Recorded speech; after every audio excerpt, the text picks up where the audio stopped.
Zach, we are back. We are talking some rebuilding mistakes. Earlier in the week, we discussed rebuilding strategy, things to do.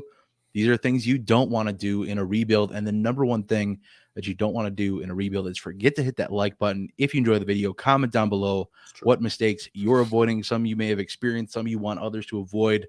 Hey, we're a community here. We want to help everybody succeed in their rebuild and know what mistakes to avoid. One, I want to get off my chest right away. I didn't have room for it in our selections we made, but one I see in several leagues over time is when you're rebuilding or when you're just a bad team and maybe don't realize that you're supposed to be rebuilding, stop trading away your early picks, your first round picks. Don't do that. And if you're going to trade them away and they're going to be early, wait till the season's end and your pick is established as the 101, 102, 103. So it has that secure value attached to it. And then two, if you wait till the end of the season, values flip. Picks are more valuable than players. Players are less valuable than picks because the next thing coming is the draft.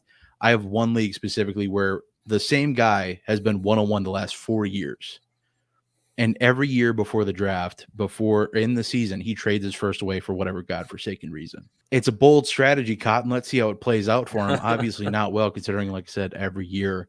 And it's trending like it might not be the 101 this year, but I've been smart enough to trade for that pick every year. Call me crazy. I just read habits. But Zach, feel free to touch on that or dive into your great starting point. Well, just to touch on your first point there. I mean, Sure. it feels like rebuilding 101, right? Definitely. And and that's why it's the first point I have to mention and why I really want to mention it. Because it makes it harder to decide to rebuild. Like if you've kind of gone halfway into the competitive window and then you realize 6-7 weeks in it's too late and you've already dealt that first round pick, like what is the use of then throwing in the towel? You don't have your own first round pick. You have something you wanted to add there about? Yeah, I did. I actually wanted to bring up a point that we had in the comments a couple days ago. Don't remember. I believe I reached back out to it. I apologize if I didn't. We get a lot of comments. Can't get to all of them. Do apologize. We do try. We do get to all of the questions in the Patreon Discord. Head on over to patreon.com/rewind if you want to hop in there. But the one thing that was asked was, should I still rebuild if I don't have my first round pick, but my team needs to rebuild? And the answer I have for that is, like you said, there's no added incentive to tank a pick to make it, worse for yourself, or in this case, better for yourself. Worse record, better pick, worse points, better pick. But if you need to get players off of your roster whose value is expiring or, kind of heading towards that cliff, it's just smart practice to move off of them anyway. It sucks that you're going to make another team's pick better. It's one of those things, if you can try to get that pick back on your roster, maybe you traded that pick away before you were planning to rebuild. Maybe you traded that first away 2 years ago thinking you were in solid shape, and hey, you got a good deal trading away a 2024 first round pick when you were competing and you traded for Austin Eckler or something along those lines. But now things have gone sideways. You're dealing with injuries, all these bye weeks. Absolutely.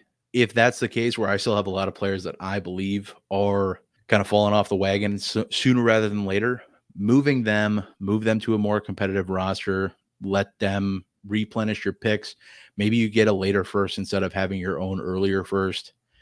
Like I said, it sucks, but that's just, in my opinion, it's better to make good on the value that is still on your roster that you can get something out of, as opposed to just going half-cocked on a rebuild and double losing out on value, losing out on even more value than just your own pick. Good for them. It sucks for you at the end of the day, but it's better than the further alternative. Like I mentioned, feel free to touch on that anymore, Zach. A lot longer discussion than I intended, but here we are. Feel free to dive into your point. Yeah, I'm gonna go ahead and get into my first point, since that was point zero of the video. Point zero, already value. We'll get into our first point, and for me, I see this far too often, and this is the difference between maybe fast tracking your rebuild a year ahead, or making some different decisions as to how you want to approach that rebuild, and that's not paying attention to the waiver wire from week to week. It's very tedious, right? It does take time, depending on how many leagues you're in, but it's something that can just fast track your rebuild a little bit faster than you anticipated, because you can, depending on certain leagues, there are, Kyron Williams was a free agent in one of my leagues prior to the season. These are, and now he's RB4. I know he's injured as of recording this, but that's a guy you could potentially flip. I flipped for 2 first-round picks in other leagues. Now, first-round picks may have been in 2025, but those are advantages that you can gain from week to week depending on which players it are that you're picking up. And it's something that you have to the longer way to approach this, right, is in any trade you make, follow the Mike Bauer commandment and ask for fab back, because you're going to be needing fab more than anything to follow through on this. You're going to need fab from week to week, and you're going to be needing to outbid. Some people are going to put big money on some of these players, and you need to be the one to get them to then immediately. Like, my favorite thing to do is pick up a waiver wire ad. As soon as I wake up, boop, trade block, and let everybody know he's available. It sometimes it feels a little scummy, but it's really what you got to do sometimes. And I see it far too often where a team has, like we talked about earlier, they've let it be known they're not necessarily competing this year, but they're not paying attention to the waiver wire because they're not contending. I'm a big believer in not adding points when I'm not competing for that season. However, that doesn't mean I'm not adding a player that I can sell immediately in the short term. So it's a really minute thing sometimes, but sometimes you're able to turn that 4th round pick into a 3rd round pick, a 3rd round pick into a 2nd round pick.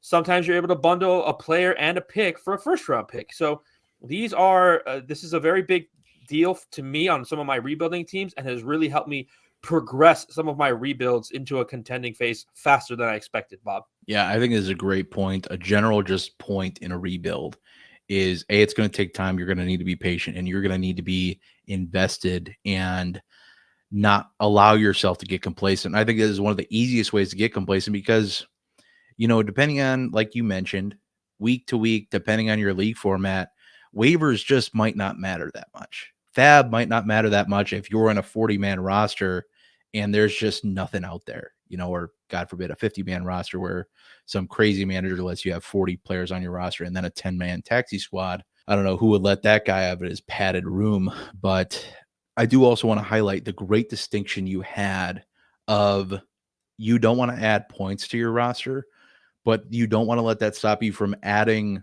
something to your roster that could turn into value. Whether that's, like you said, adding an additional pick, whether that's using that pick then to upgrade another pick, to bundle some picks together to trade up in the draft. Not every draft pick has to be used to draft a player, and I think that's something that I'll touch on later in rebuilds. But 100% love this point, Zach. Pay attention. Do not let yourself fall asleep at the wheel. You will need to be patient. 100% this is a way to expedite things too, and that's another thing that maybe another video down the road we'll have a video on how to expedite the rebuild. This is one of them. Staying in tune, not just waiting for your picks to be bad and cash in on your draft picks by drafting with them, but instead, finding these little ways to stay in tune and capitalize on these little height flips and so on and so forth. With that said, Zach, another thing that every time you go into a rebuild or every time you're in a new league, whatever the case is, when you're building, and if sometimes this is why you need to rebuild is because you didn't do this in the first place, is failing to rebuild conducive to league settings. Ignoring the league settings is the mistake here in general. This is your chance to start over and do it right, because by now you should have a gauge for what scores well in this league, for what players are the most valuable, what archetypes of most players are most valuable, I should say, and what type of players you just need more of. Because, if you've been in this league for 2 years, it just hasn't panned out, and you know what, there's 3 wide receivers you need to start week to week, and you just realize you're coming up short every week on having wide receivers to start. Well, hey, bud, take notice. You need more wide receivers in this league. And if you're just not getting a lot out of your tight end position, and it happens to be a tight end premium league, there you go. You need to fix your tight end position. And if it's super flex and you're drowning at quarterback, or lack thereof, you're in a drought at quarterback, you don't have any kicking around, take advantage. Draft more quarterbacks if you have to. Find ways to access quarterbacks at better values, so on and so forth. But pay attention to what that starting lineup needs. That's the biggest thing. Look at other players in your leagues, look at their teams, and see what they've done well, why those teams are good. If you can break that down, you can kind of give yourself a schematic of what to build to. We discussed this in the rebuilding strategy video, like I haven't mentioned yet, go check that out if you haven't after you're done watching this video and leaving a like and commenting on this video that you loved it so much. But this is how you take this next step and build conducive, because we've talked about it in the past of just if you're building, some players just aren't as good in certain settings. The reception hogs, not racking up a ton of yardage, not racking up yardage, obviously, but you get what I'm saying. Some of these guys are just PPR magnets, let's say, not as good in a standard or a 0.5, whereas running backs are more valuable, so on and so forth. You get it. But analyze how the successful teams in your league are built, compare player point standings compared to any other standard settings. This is where you can take advantage or take acknowledgement of, all those bonuses, first downs, points per carry, what the points per reception is, if there is any, points per first down for reception, if it's tight end premium, so on and so forth. Compare these to regular settings, and then you can kind of find where players are falling through the cracks in terms of, they're just not being talked about. In a great example is one league that I'm in with one of our patrons. There's return yardage on, and people forget, like, they're treating Rashid Shaheed like he's nothing, because in a normal league, he's fine. I'm not trying to crap on Rashid Shaheed here, but in this league, he's scoring a ton of points week to week. He's averaging over 20 points a week because he's getting return yardage. That's a little out of whack if you ask me, but that's the league settings. That's what they are. And nobody's really taking advantage of this guy trying to move him. I feel bad because I'm just sorry I don't have the pieces you want. And I don't need a fifth or sixth wide receiver in that league. So it's just one of those things that, you can look at how are wide receivers doing here? How are certain positions doing compared to a standard league or standard rankings? See where players might be falling through the cracks. See if you can access those guys at better values, so on and so forth. Zach, you have a nice follow-up point here that I love. Yeah, to take this point just a little bit further, you want to really pay attention to the depth of your roster size in your leagues, right? If it's a shallower league, roster 19, roster 20, and you've got 10, 12 draft picks, that's going to be a problem for you at a certain point, not necessarily right away. You won't be able to, once the draft is over and all those players hit your roster, you won't be able to make any moves. You won't be able to move anybody. You won't be able to pick up any free agents. You won't be able to make trades. I have seen people take advantage of that, but just be wary and mindful of that, right? If you have 10 roster players already and you're drafting another 12 and you got a roster limit of 19, that's going to be a problem. Now, it depends if you have a taxi squad, so on and so forth, but those are just the details that you want to look into and dig into a little bit further to know, hey, am I going to have more players rostered than is allowed? Well, in Sleeper, if you're playing on Sleeper, then you're not allowed to make any moves other than trades. So just be a little mindful of that, Bob. Yeah, 100%. A great way to solve that issue is before it's a problem. When you're, in your rookie draft and you realize if it's at that point, that's kind of your last ditch effort to bundle up picks as you need to, tier up certain players, tier up from players you have to possibly better ones. Use those flashy picks to make a not so flashy player sexy. Go trade for a better player in better situation, so on. That's another great way to expedite a rebuild, is to utilize draft picks to trade for the players when they're less valuable than the draft picks are. Not necessarily something you would want to do in the first year of a rebuild, but definitely something to keep in mind as you're looking to kind of come out of the rebuild. We'll talk about that a little bit later. But look to bundle up picks, trade picks for players straight up, trade multiple picks for players straight up if you have to. I said it before, you don't have to use draft picks just to draft players. And I think if you take every draft pick you ever get and you use them to draft a player, you're doing it wrong. I think this is just a point of, draft a player that makes sense when it does. And if, the value isn't there, there's better value down the board, either try to trade back, whatever the case is.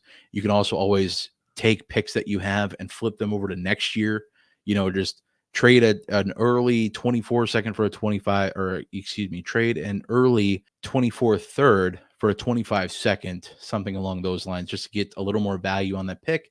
And you get to cascade a pick over to next year at a better position. You get to re-roll in a whole better round as opposed to being in the third. You're guaranteed to have an improved pick on a player you might have had to cut anyway, or that might force a cut somewhere else on your roster where you don't want to have to make one. Zach, talking about drafts and things of that nature, huge point here. Take it away. Yeah, for me, it's you have to pay attention to your projected league draft order and stay ahead of the curve. What that means is, let's look at right now. It's week 6. Go to your league. First of all, you need to know how your draft order is established. If your league uses max PF, Bob, you want to make sure that you're not at the top of the non-playoff teams. It's really important here, right? Your own first round pick is going to be determined by where your points are. If you're like, there are situations, Bob, where I'm 0-6 on a rebuilding team, but I'm like 5th in max PF, and it's a problem. Like it's not a great situation to be in, right? Typically, as the draft process plays out, late first round picks are harder to sell. Let's go back to last year, right? We look at the first 3, Bijan, CJ Stroud, AR, Bryce Young, Jahmyr Gibbs, JSN. First 6 picks, solid. But after that, it was very difficult to move those picks. That's the Zay Flowers, Quentin Johnson area. Now, look, if you're a non-playoff team, you're in 101 through 106, but we can take that back a year further where it was like Bijan, Kenneth Walker, Drake London, and then Garrett Wilson. It started to get dicey after that, right? You had like Sky Moore going 107 that year, Christian Watson, and you couldn't really move those picks. So it's a situation where you don't want to be at the top of the non-playoff teams in terms of your draft orders, or pay attention to the moves that the teams around you are making. Let's say you're in 5th place and the guy who's in 6th place is only 10 points away and he moves off of Christian McCaffrey. Well, he's about to score a lot less points, Bob. And so you have to respond. Look, listen, I'm not saying every time somebody makes a move, you make a move too and move off a player you want to keep. That's not what I'm saying, but you got to be smart about this as to how you approach this. Sometimes injuries are great things. I have a league where there's a team tanking. They want the 101, and they had Anthony Richardson and Devon Chain just go on the IR. Like, they're so happy because they are not going to be scoring points in the next few weeks. They're starting a bunch of bums, and it keeps their max PF low. So this is generally the time of the year, Bob, that teams start to realize they're not competing and start moving off points to not only gain draft capital or other assets, whatever that may be, maybe like non-performing rookies like a Kendra Miller right now, but also to improve their own first-round pick. And you got to know if they're trying to maneuver themselves to get underneath you in terms of the standings. You have to be – your head has to be on a swivel when it comes to the moves that the other teams that you're competing with for a draft spot make moves to better position themselves in the draft order. Right now, we look at the draft, it's basically – you might feel safe about Drake May, but it's really a 2-horse race as far as I'm concerned. Caleb Williams and Marvin Harrison Jr. Then Drake May is like a solidified 3rd, and then it gets to a whole bevy of wide receivers, maybe Brock Bowers, so on and so forth, depending on what the draft landscape looks like. So right now, it's like you want to have 102, 103 at the worst, and you need to position yourselves in that area, because when you get to that first big drop off, not small drop off, because last year there was Bijan and then a small drop off to all the quarterbacks. But when you get to that first big drop off, it gets really hard around draft season to move that draft pick. So you don't want to put yourself in that situation. You got to maneuver, the max PF or the draft order and your team around that. So for me, I'm always paying attention.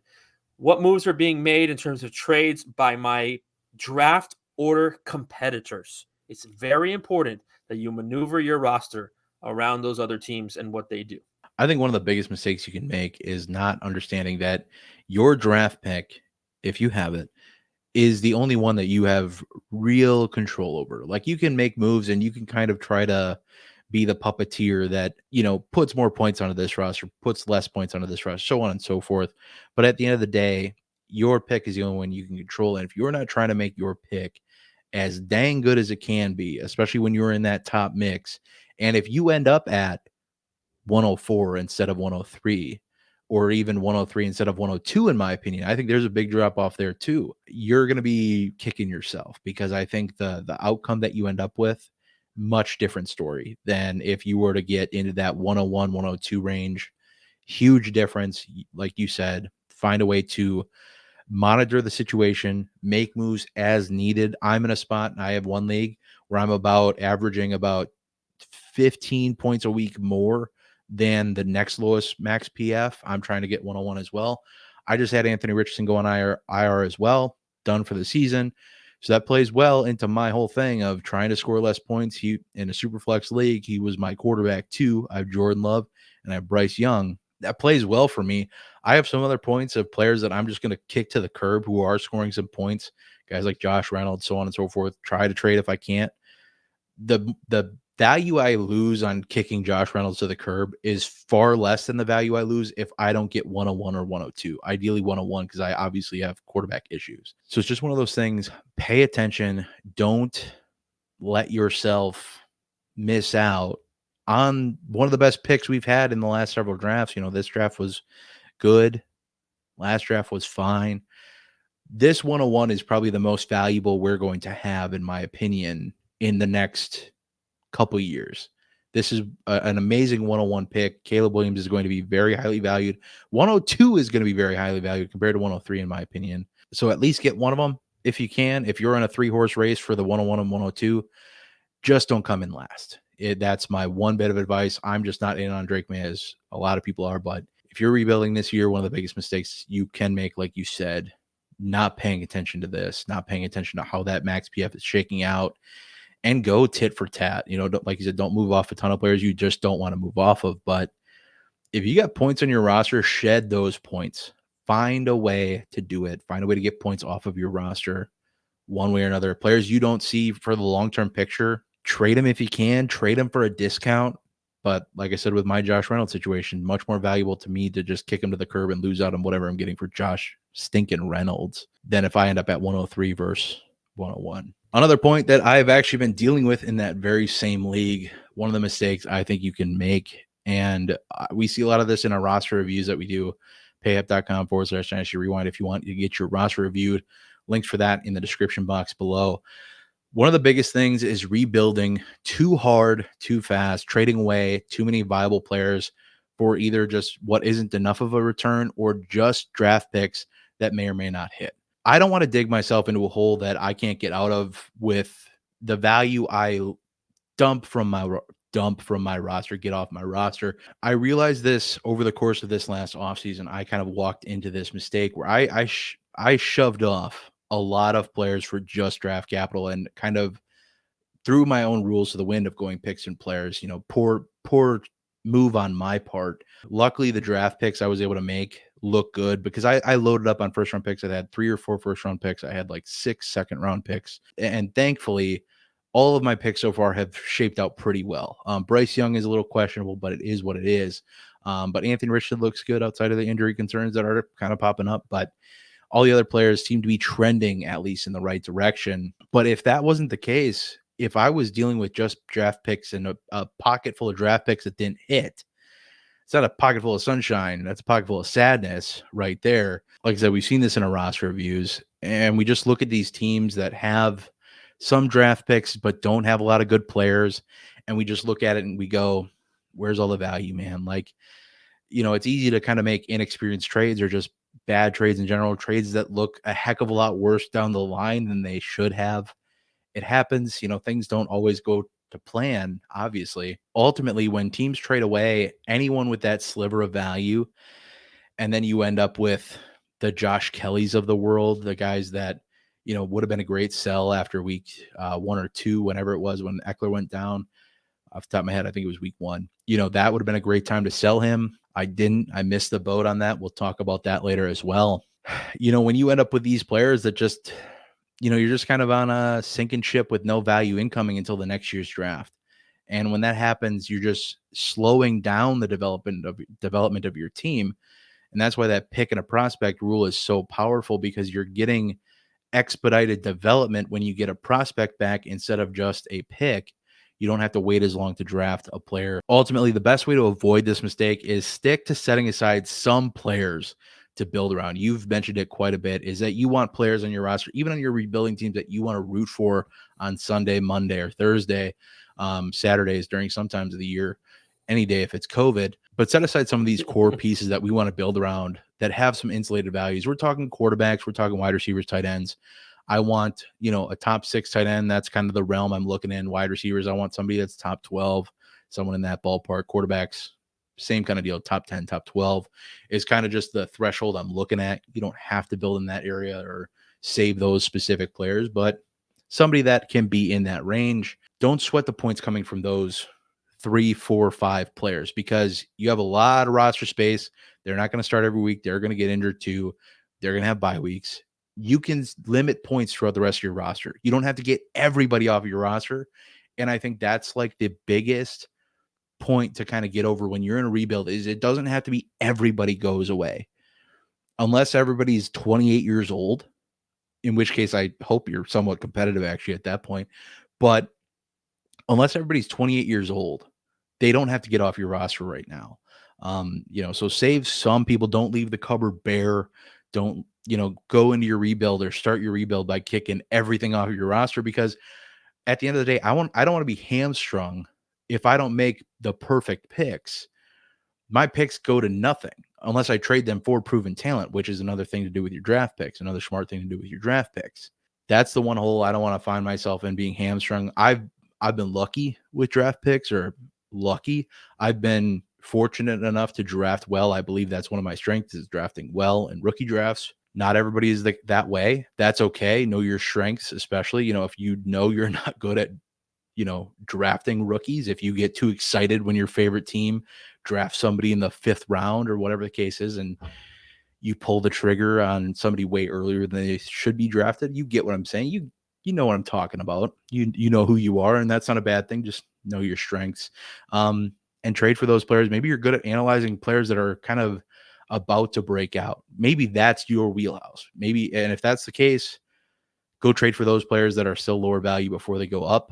Zach, I'd love to hear your point on this. It's something I don't think we've talked about enough on the channel. It's time to change that, though. What are your thoughts? Yeah, we've seen this a lot. And we did this video a while back, and you said something, and I'm like, this is a commandment. This is a commandment of Dynasty Fantasy Football. And it was essentially like, go in and try to win at some point, right? Yeah. You don't have to just because we see these perpetual, never-ending rebuilds a lot of times in our roster reviews. What is the timeline here? We'll talk about timelines later, but it's got to be a point where it's not all draft picks, unless you're at the rock bottom of a rebuild. There are situations where I'm just draft picks, and it was intended to be that way because I had to literally strip it to the bones. Sure. And that should be a team where you have 12 to 15 draft picks because you have literally stripped it to the bone. But for the most part, and when we do roster reviews, and again, if you want to submit your roster review, I think the link will be in the comments below here, Bob. Description. We see, because we get a whole story of your roster. We get what you have now, what moves have you made in the past, and we see these history of just moves being made to be made to be made to be made, and it's a continual perpetual cycle of rebuilding. And at some point, we want to get out of that. So I like this point. And the way I do that, Bob, is exactly like you said.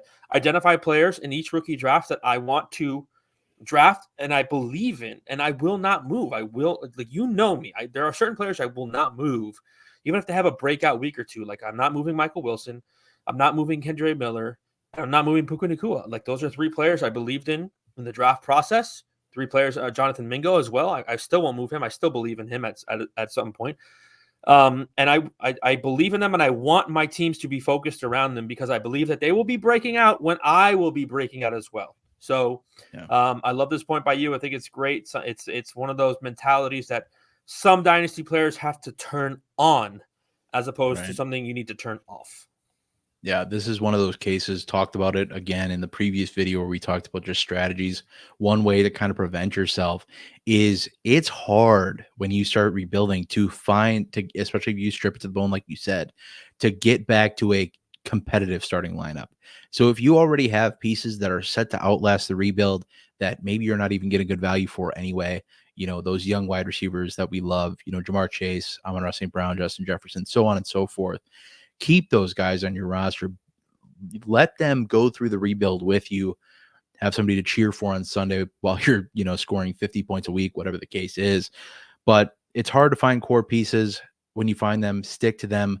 Start setting up that long-term lineup that we've started discussing on the channel. So you have something that you're kind of piece by piece putting together. And, if it's just empty and you don't have a ton of draft picks, things get scary real quick. But with that all said, let's move on. Talk about your next point. Talking some trading strategy a little bit here, moving into this. Great point here, Zach. We talked about it a little bit already, but we need to talk about it a little more because mistakes will and have been made. Yeah, Bob, I'm not trading for points during the season. Yeah. That is a very blunt way to say it, but some people don't understand this concept, right? I'm rebuilding right now. I'm not trading for Isaiah Pacheco right now. I'm not trading for Puka Nacua right now. You know why? Because I can try and trade for them in the offseason when it doesn't hurt my draft pick. What did we just talk about? Maneuvering the draft order, right? How do I get my draft pick lower? Certainly not by scoring points. This is a concept that I don't know why people have problems with this, and I get it. We get excited, we get an offer that we really like, but we got to realize like we need to draft early. We don't need 106, we don't need 105. And sometimes this move even comes from a team that is competing with you in the draft order, Bob. You got to be careful around these situations because putting points on your roster now can be catastrophic. I've seen it. I have seen it before. You never know what happens. You trade for let's just say, Bob, week 2 you traded for Jerome Ford, right? Sure. You had no intentions of him scoring points now. And then the catastrophic injury to Nick Chubb happens, and guess what? Jerome Ford is thrust into your lineup. Now, if you flip Jerome Ford, that's a different story. Like I said earlier, if you're buying for the short term to flip, cool, I understand. Do not buy to build during the season. You do that in the postseason. You don't want to be scoring points during the season. It's a very simple concept. The goal of trades midseason for me, Bob, should be to buy low on players who aren't scoring points or buy draft picks. Look, again, I'm going to say this cannot be totally avoided. You cannot totally avoid scoring points, okay? But you got to try and minimize that as much as you can. So for me, you can get relevant pieces for your build in the offseason when they're not a liability to your draft pick and they're able to score fantasy points for you. Is neutralized because we're not playing fantasy games in January, February, March. That's when I'm trying to trade for players. Plus, if you look at like the psychology of the offseason, it's like people are trying to sell running backs because they're panicking. They are, this guy's in a bad situation, and it's kind of hard to sell in the offseason. So owners might take a little bit less than they would have in typical situations. So for newer players, just be patient with buying players. You got a whole 8 months in the offseason to do it. You don't need to do it right now. Your priority is your draft pick.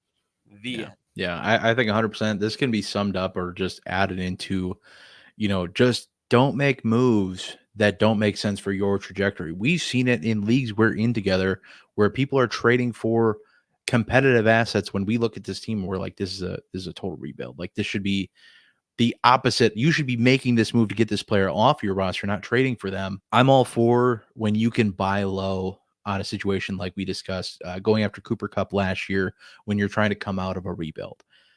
I can get behind that because he wasn't scoring points for you either. But this is just another one of those, pay mind to not get points on your roster, not get a ton of players on your roster that could lose value. One of the reasons why we hype up getting draft picks on your roster is because they will always consistently increase in value. They are never going to decrease in value until the draft pick is made. And you talk about psychology in the offseason. Once the season ticks over and it's done, draft picks through the roof. It's the next thing that's going to be done. You don't have to set a lineup for 8 months. Players' value goes down. You can, instead of drafting players like we've discussed, you can trade them for proven talent on the discount because pick value gets inflated, player value gets deflated. You can find like a nice valley and dip or a nice peak and valley of values there where you can get in on players that cost you shouldn't be able to because you have a decent enough draft pick. And you can kind of make a move that way. I love this point, Zach. Just don't make moves that don't make sense for your trajectory. You are rebuilding. Make sure you're focusing on players that fit that rebuild, not players that don't just trade to trade. We always talk about that. If you want to make a trade, find one that makes sense or don't make one at all. That is some of the best trades I've made over the years are trades I never hit accept on or I never sent or I never, ones I let go. Some of the best trades I've ever made. That's something to think about are the ones I didn't make at all. Talking some values here. One of the cardinal sins, if you're into religion, which if you are, cool. If you're not, Also cool, that's okay. But allowing assets value to die on your roster or selling too late, missing out on those buy-sell windows, buying if you're a competitive team, selling if you're that rebuilding team, selling to that competitive team. Maybe you're that pharmacy that we talked about on the last video. It's one thing to let assets value and production ride off into the sunset when you're a competitive team. It's one thing to go and buy Adam Thielen right now and let his value possibly die on your roster, because that's kind of the trajectory where it's heading. You're going to have a fun ride until it's over. But ultimately, when you're in the position when you're rebuilding where you need to make good on the value that exists on your roster that you're given to start out with in this rebuild, it's imperative you do just that and get the most value out of every single player you can. This concept isn't just limited to veterans as well or aging vets, but also making those hot waiver wire ads that we discussed earlier and not just holding on to them. A lot of waiver wire ads are not going to be long-term fixes. Depends on the league you're in, but a lot of them are going to be hot names in the pan, and then they cool off after they score poorly as they probably should have been expected to the following week. So make sure if you're making those ads, flip them while they're still hot. Don't get too greedy. Flip them for a profit. Move on to the next one. Thank you next. Ariana Grande, thank you next. Moving on to the next point here. Same case if you have running backs that are activated. You talked about Jerome Ford. If you happen to have him on your roster, he's a guy scoring points. Get him out of here. Don't miss the window to get him off your roster, which, Kareem Hunt comes in and has a good week. You might have players who were really in on Jerome Ford last week who are, willing, not in on Jerome Ford like they're going to send a first-round pick, but in on Jerome Ford where they're willing to throw some picks around to navigate this running back landscape. Now you might have some question marks for some people. I'm not necessarily one of those people, but it's just one of those things where an injury can happen now. Kareem Hunt could seize more work over time. So ultimately, be proactive, be active and proactive. What you put into a league is typically what you'll get out of a league. That's what happens with me, is whatever I've put in, I typically get back in return if I take the time to seek out opportunities to create value and move off of these valuable assets before their time runs out. I usually end up doing pretty well, making a return. One of the things I absolutely hate doing, it's the worst thing to do, is to let it happen in a rebuild. There's no reason on a rebuilding roster that you should just, value should not implode on your roster in a rebuild. Everything should, end up on an upward trajectory whenever you're acquiring. Whatever you're letting sit on your roster should be cooking upward. Do not let values that hit possible prime turn into a dip and miss out on selling at maximum value. Zach, love to hear your thoughts here. This is one we've talked about quite a bit on the channel already, but in general, I'd love to hear your thoughts. Yeah, this kind of goes hand in hand with my last one, right? We want to get points off the roster. Your roster and Jerome Ford, he has the breakout game where he didn't start, and you're like, oh, damn. And everyone's like, oh, damn. The Nick Chubb owner's like, oh, damn. And this is time for you to say, see you later, buddy. Appreciate you. I have a league that I took over an orphan a year ago, and this is the league that I was talking about a few minutes ago where I'm at the rock bottom of the rebuild. I have 4 first-round picks, a bunch of seconds, a bunch of thirds, and I had Zack Moss just sitting on my team, and he has that breakout game, and I'm like, dude, I cannot score any more points. So I put him on the block. I traded him for a 25 third-round pick. Seemed bad at the time, but I would say 4 or 5 weeks from now, I'll be feeling good about that. I'm not building my team around Zack Moss. I'm not saying he won't be a contributable dynasty player for a winning team, but he's not doing my rebuilding team any good. I'm at a similar situation right now in that league with Elijah Mitchell. Got a couple offers in my inbox because Christian McCaffrey is questionable for Monday night. So these are the situations you don't want to find yourself in, because in 3 weeks from now, Zack Moss might go back to being a completely irrelevant dynasty fantasy football player. And these are the situations where you can just capitalize on value, but you also, as my last point said, keep your draft pick low. Like, these two things they're yin and yang, and they're a perfect balance of one another. Because if you're leaving that value on your bench, not only are you scoring points, but now your draft pick is not as good, and you're not capitalizing on the value you could get for selling that asset. So it's just a double whammy. It's a great point. It really goes hand in hand with my other point when you kind of connect those dots. Why don't you dive into your next point here, talking about some more draft capital, how to value these and this? Yeah, I think a big mistake here, and this was one of my roster reviews I just did. And again, this is when we do roster reviews, we have dialogues with the owners back and forth. And I found out this owner really does not value draft picks outside of first round picks, and I did not agree with that at all. I expressed my reasons why, and I'll express it here. For me, second, third, fourth round picks they're my favorite. I hate first round picks, because if you miss on a second, third round pick, who cares? Sure. But you miss on a first round pick, you know how debilitating that is? You know how much that can hurt you? Like, how do you feel right now if you drafted Quentin Johnston last year? How do you feel right now if you drafted Bryce Young last year? You're not feeling super great about those guys. So I hate that feeling. And that's not to say that first round picks aren't amazing. They are. I love second, third, fourth round picks because let's just say, Bob, in your dynasty lifetime, you hit on 10% of your fourth round picks. You're looking good right now, man. Let's just say you got Amon-Ra St. Brown in the second round of a draft. Looking pretty good right now. Let's just say you got Puka Nacua in the fourth round of a draft. Looking really good right now. So I love these dart throw capabilities in every single draft. And it's something that I like to prioritize. When people ask me for them in trade, I get really stingy with my third and fourth round picks. As a matter of fact, Bob, I'm in 2 leagues with you. I throw my first round picks all the time, but my third and fourth, I have in our Rewinders League probably 7, 8 third and fourths combined, but no first or seconds. So these are situations where not only can you capitalize on a dart throw that you hit, but a lot of people during the draft in the third and fourth round will offer you things that don't make sense for those draft picks at the time. And sometimes that's just as simple as, you want my third round pick next year? You got to give me a second. You want my third round pick this year? You got to give me a second next year. I see that all the time, and I absolutely love to do that. So for me, just do not devalue second, third, fourth round picks. Make sure that your rebuild is not only focused on first round picks; it's focused on I want you to have a buffet of draft picks. Now, listen, we always talk about during draft season, I'm not using all these draft picks on just drafting rookies because a lot of times it doesn't really work out. You need to have veteran experience, and you can find deals. Like last year, I have a lot of Mike Evans and David Montgomery shares from second and third round picks. And so I feel like I bought some really productive players on really cheap deals. But I like to go into the offseason and draft season, Bob, with a boatload of third, fourth round picks for opportunities like that. So while first round picks are very important and probably the priority of your rebuild, we don't want to neglect the later round picks of your rookie drafts.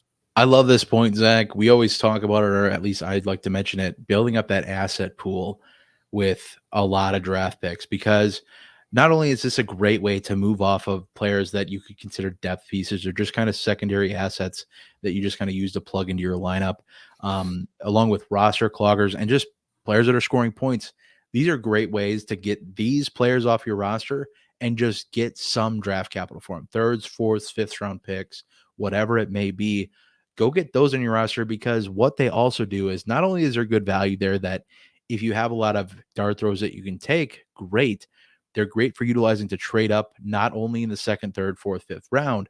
They're great for utilizing as trade up ammo in the first round to improve any first round picks you may have gotten, moving more valuable players. I love this point. This is part of why I want to get so much draft capital. I want to chase draft capital as much as I can, but I do not want to solely build around draft capital. And that is, I know that one of my strengths is drafting well. I know that, but at the end of the day, why I advertise drafting or trading for picks and players is so I don't have to be hamstrung by how my draft goes. If my draft goes poorly, I'm not screwed. I can miss on a pick here and there. I think at the end of the day, we talked about it a little bit in just rebuilding too dang hard where you don't end up with value. I think just expecting your team to come together with draft capital is going to take a very long time. For one, you're going to need to hit on 80% plus of your draft picks, which probably unlikely. One of the points why players don't like, second, third, fourth round picks, fifth round picks is the hit rates. And I get it. There's not a great hit rate on, picks in the later rounds, but they do happen. And you can't make that hit if you don't have picks to draft there with. And at the end of the day, you need to be able to take your shot, especially in a rebuild. Being able to get a player at an incredible value in the second or third round. If you were a rebuilding team and you got your hands on Puka Nacua this year in the draft, you just expedited your rebuild. You probably have a core piece going forward now that you wouldn't have had if you didn't have that 4th, 5th round pick, that 3rd, 4th, 5th round pick, whatever it may be, that you might have traded Josh Reynolds away for last year. When you think about it in a vacuum like that, but at the end of the day, I don't just want to rely on draft capital. I want to chase that pick and a prospect at the end of the day. I want to make sure I'm still focusing on the players that are already in the league. I don't want to just sit around and when you sit and say, just trade everybody for draft picks, I couldn't disagree more, because not everybody's going to make the right draft picks. Not everybody is going to, Nate loves to mention, and I'm full in on it. It's not always knowing about who to draft. It's knowing who not to draft, who's going to, who has that high bust potential. Quentin Johnson screamed it last year. Not looking great so far. It's, it's too early to call it a career for the guy, but it's not looking great. Had a bunch of red flags. Zach Evans was another one of those that still had red flags going to the draft season, the rookie draft season in Dynasty. Obviously didn't have the same draft capital in those drafts as a Quentin Johnson did, and probably still does in some circles. At the end of the day, I want to take the time to build, more in depth, build around players as well, allow players to come to my roster, set aside those core players like we discussed. And you just can't build solely around draft capital. We'll talk about it a little bit in this next point as well, because at the end of the day, draft capital and young players don't score points. And eventually, leading into your next point, Zach, we want to come out of this rebuild. Why don't you talk about the next mistake? Me and you will kind of wrap up this last point together. We both got similar points here. To wrap this up, like you said, both of our points are going to kind of connect in terms of the final 2 dots of this puzzle. But a lot of times, when we do a roster review, I like to know what is the overall plan, and then that's something that we evaluate as well. But a lot of times I see a team just not having a clear end date in mind in terms of the rebuild. These aren't hard to pick, right? We got to pick a year. It's like I don't have to pick a month, I don't have to pick a day, I don't have to pick a day of the week, I don't have to pick a time. I got to pick a year. So what year is this ending? Is this ending in 2024? Because right now we're in 2023. Are we looking at 2025? When is this over? Because every single decision you make needs to be geared towards that. That has to be actually one of the first things I decide. This is a 2-year rebuild. I can do this in 1 year if I play my cards right. Oh, I can definitely be competitive, because I'm going to give you a great example. In my home league last year, my end goal was being competitive in 2023. I actually ended up winning the championship, but that's a different story. My end goal was to be competitive in 2023. Cooper Kupp went down with an injury, and I said, I want to buy Cooper Kupp. It's not going to cut. My philosophy on buying injury dips. We talked about this in our other rebuilding video. I bought Cooper Kupp with the intention of competing in 2023. Guess what, Bob? I'm in second place in my league, second highest scorer. So we have to know these decisions ahead of time so we can know when to make those decisions. Because I'm not buying Cooper Kupp if I'm not competing until 2024, right? Sure. Because Cooper Kupp's going to hurt my rebuild in 2023. So we have to have a vision, a goal in mind. I'm a very goal-oriented person. It's easy, Bob, to fall in love with the rebuilding process. I get it totally, all right? I love nothing more than taking over a disaster orphan team and working it back up. But don't get caught in the process to the point that it never ends. Too often we see this. It's something that we have to, and that's why I love that commandment. I call it a commandment. It wasn't a commandment, but I call it Bob's commandment. This should be on the 10 commandments of Dynasty Fantasy Football. Is at some point we got to go in. So have an end date in mind and revolve every move that you make as a rebuilding team around that date. And I think the Cooper Kupp trade is a perfect example of that, because I wasn't intending on competing in the short term, but I knew I was competing next year. So I bought that player now, even though I wasn't intending on competing right now. So we have to know when the end date is so we can maneuver our roster decisions around that, Bob. I love this point. I'll roll right into mine. Not knowing when to stop the rebuild.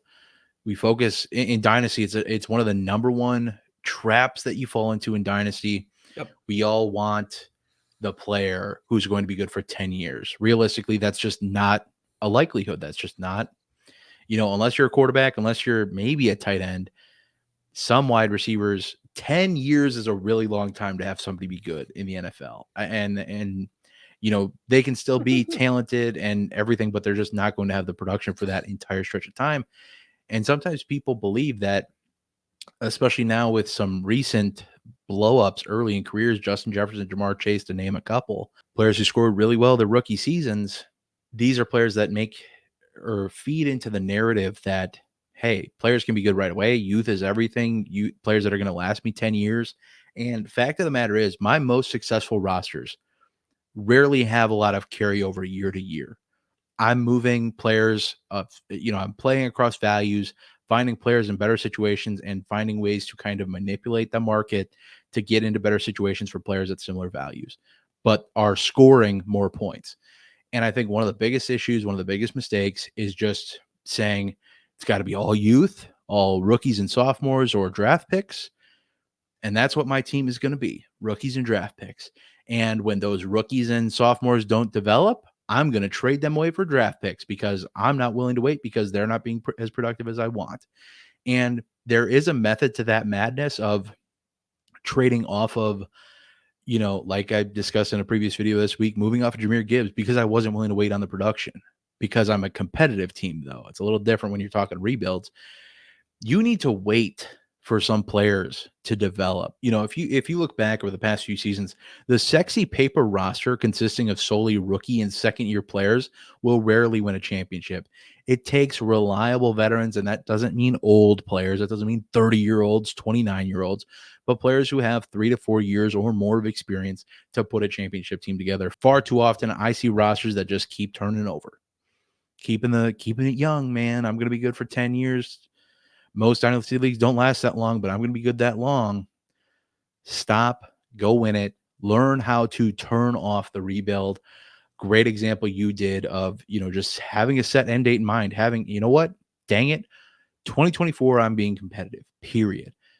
Make that big splash move, quote unquote, to go get somebody competitive like a Cooper Kupp that's going to put up that wide receiver one production and further emphasize that you're done rebuilding. You're in the market for veteran players that you can buy at values while your youth that's, maybe 2 to 3 years into their careers now is still somewhat developing, but you have some veterans like a Adam Thielen who can hold them over while they're still doing that development.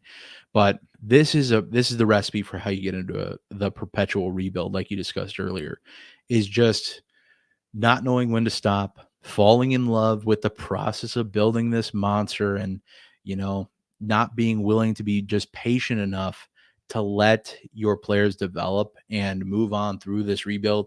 No rebuild, in my opinion, should take more than 2 years. And, and that's with just figuring out when your closest draft is. So whenever your closest draft is, plus the time for those players to develop, plus another year for the following year's players to develop, and then using future draft capital to then trade for veterans to subsidize further production. Sometimes it doesn't even take that long. And that's a whole nother process we can get into. But outside of a handful of players, rookies, sophomores rarely win your leagues if you're relying on them to be a consistent starter. It's one thing if they're, just supplementing some production here and there where they're finding lineups. Like Josh Downs has been a starter for me in a couple leagues over a couple weeks just because I don't have anybody else. But he's not my wide receiver 1. He's like my wide receiver 4. And that's only been a couple weeks. But Zach, anything else to add here? Stopping the rebuild, cutting it off before we get out of here. It's a learned behavior because it's like I Sure. said, it's so easy to just fall in love with this rebuilding process, at least for me. There are some people who I'm are not with you. rebuilders, but we're not talking to that audience right now. This video is literally mistakes to make while rebuilding. And I love a rebuild, but I had to learn when to turn that switch. And it takes a process. There are a lot of new people that are watching this video that are new to Dynasty, that are into Dynasty just like I am, because they love that rebuilding process. And look, that's what the whole community is here for. Like, we have this Discord that you have access to. If you're a patron, where we give you tips and the community gives you tips. It's not just us, it's other Dynasty players like you guys that can tell you, hey, this is the time to go in. And so it's important to have that kind of community around you as well. We're very much synced up in this philosophy, and that's because this is really the final part of turning your rebuild into a contending team. And at some point, that's got to happen for everybody that's in this process. Yeah, I think too many people, especially new dynasty players, like you mentioned, and this is okay. It's, you're here to learn, you're here to enjoy football 365. We love you for it. We're here for it. We're the same way. And I think one of the things that people need to learn with rebuilding is the mistakes to avoid, the strategies to deploy, #bars, I guess. But, rebuilding is not just trading away all your good players for draft picks and tanking. It's way more than that. There's a lot more strategies. There's a lot more pitfalls that you can fall into.